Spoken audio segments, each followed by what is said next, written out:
नमस्कार, मैं संजय कुमार देवांगन, सहायक प्राध्यापक वाणिज्य, शासकीय दिग्विजय महाविद्यालय राजनांदगांव से। आज मैं आपको इनकम टैक्स में सीमांत राहत अर्थात मार्जिनल रिलीफ के बारे में बताना चाह रहा हूं कि हम अपनी आय पर मार्जिनल रिलीफ कैसे प्राप्त कर सकते हैं, सीमांत राहत कैसे प्राप्त कर सकते हैं।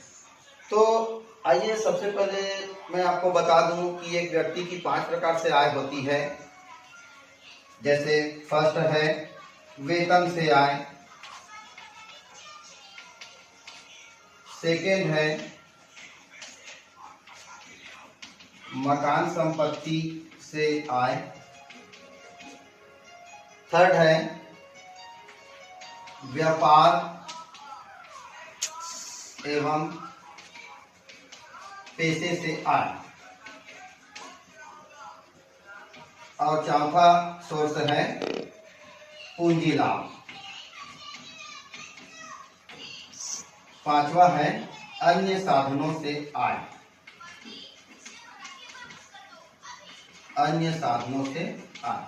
तो इस प्रकार से एक व्यक्ति की 5 प्रकार से आय हो सकती है। वेतन से आय, मकान संपत्ति से आय, व्यापार एवं पैसे से आय, पूंजी लाभ से आय, अन्य साधनों से आय। इन पांचों की आय को हम जोड़ देते हैं तो हमको सकल कुल आय की प्राप्ति होती है, और उस सकल कुल आय में हम धारा 80C से 80U तक की कटौतियां माइनस कर देते हैं। तो माइनस करने के बाद जो हमको राशि प्राप्त होती है वो कर योग्य आय कहलाती है। 80C से 80U तक की जो कटौतियां हैं उसमें जैसे 80C में जीवन बीमा प्रीमियम वगैरह है, पेंशन फंड में अंशदान जो है, IPF, CPF, GPF, उसमें जो कटौती होती है उसको शामिल करते हैं। पर हम देखते हैं सीमांत राहत के बारे में। तो इस प्रकार से हम पांचों प्रकार की आय को जोड़ करके उसमें से 80C से 80U तक की कटौतियां माइनस करते हैं तो हमको कर योग्य आय की प्राप्ति होती है। अब देखते हैं हम कर योग्य आय को एक एग्जाम्पल के माध्यम से समझने की कोशिश करते हैं। मान लो किसी व्यक्ति या हिंदू अविभाजित परिवार के सदस्य की आय, कर योग्य आय के बारे में बात करते हैं। कर योग्य आय 51 लाख रुपये है। ये 51 लाख रुपये किसी व्यक्ति की आय है। इससे आपको पूरी तरह से समझ आ जाएगा कि हम अपने करों पर सीमांत राहत कैसे प्राप्त कर सकते हैं। तो चलिए इस एग्जाम्पल के माध्यम से हम इसको 2 भाग में बांट देते हैं। सबसे पहले कर योग्य आय 50,000 रुपये 50 लाख पर गणना करेंगे, और उसके बाद 51 लाख रुपये पे गणना करते हैं। तो आइए, आपको मालूम है कि प्रथम 2.5 लाख रुपये पर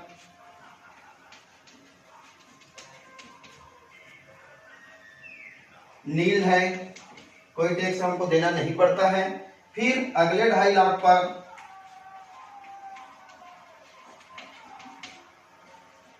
हाई % की दर से 12,500 रुपये आएगा। फिर अगले 5 लाख पर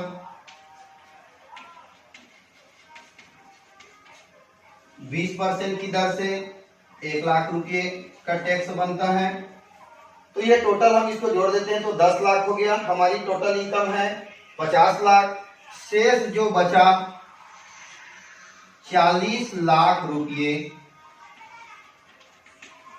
इस पर 30% टैक्स देना पड़ता है। तो 30% हो जाएगा इसका 12 लाख रुपये। तीनों को जोड़ देंगे 13,12,500 रुपये होगा। 13,12,500। सेम ऐसा ही हम 51 लाख रुपये पर कर की गणना करते हैं। तो प्रथम 2.5 लाख रुपये पर यहां भी हमको कुछ भी देना नहीं पड़ता, नील हो जाएगा। अगले 2.5 लाख पर 12,500 भी होगा। फिर अगले 5 लाख पर 1 लाख होगा। अब यहां पर अंतर आएगा, क्योंकि आय जो है वो 50 लाख है तो 10 लाख माइनस किए तो 40 लाख आया।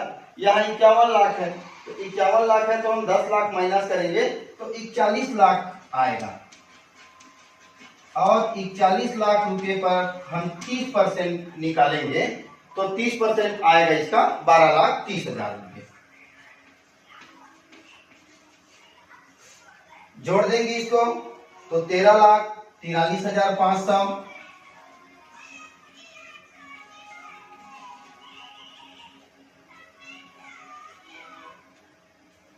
सॉरी 13,42,500 हो जाएगा।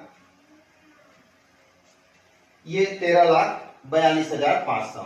तो इस प्रकार से हम दोनों ही दशा में आयकर की गणना कर लिए। इसके बाद आपको मालूम है अधिभार देना पड़ता है, सरचार्ज देना पड़ता है। सरचार्ज का भी नियम आपको मालूम है, 50 लाख से 1 करोड़ के मध्य अगर इनकम है तो 10%, 1 करोड़ से ऊपर है तो फिर 15%। देखते हैं तो इस प्रकार कर आया 13,42,500।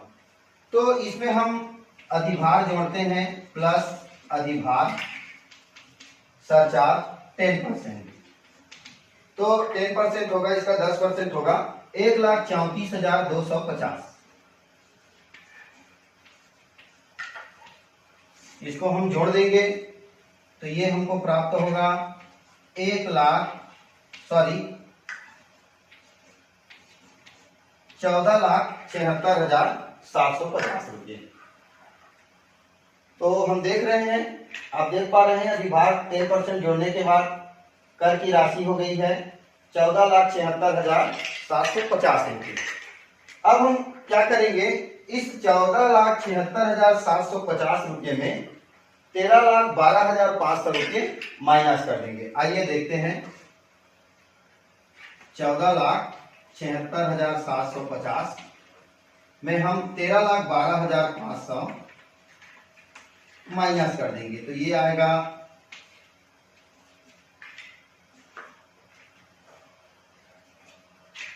1,64,250।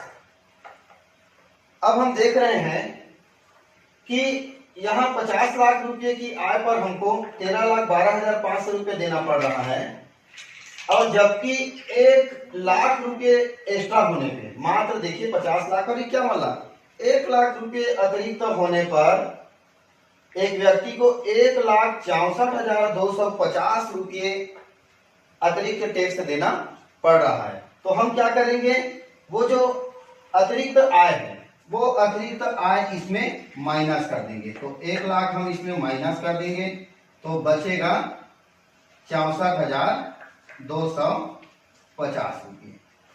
तो यही जो 64,250 रुपये है वो मार्जिनल रिलीफ है। 64,250 रुपये की छूट यहां पर प्राप्त हो जाएगी। अब देखते हैं 14,76,750 में हम 64,250 माइनस कर देंगे।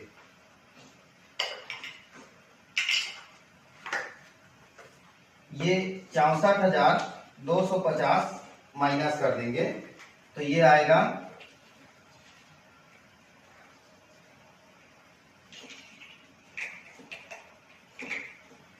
14,12,500। यहां लिख दीजिए, ये सीमांत राहत है या मार्जिनल रिलीफ। तो 14,12,500।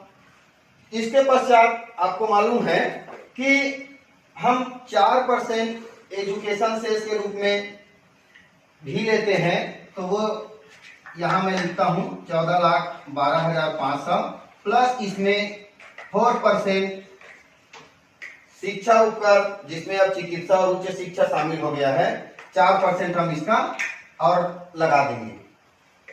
तो देखते हैं हम 4% इसमें शिक्षा उपकर के रूप में लेंगे तो 4% हो जाएगा आपका 56,500। ये जोड़ देंगे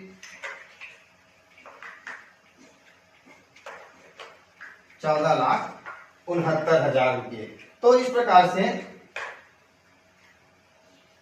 एक्चुअल में देय कर की राशि होगी 14,69,000 रुपये।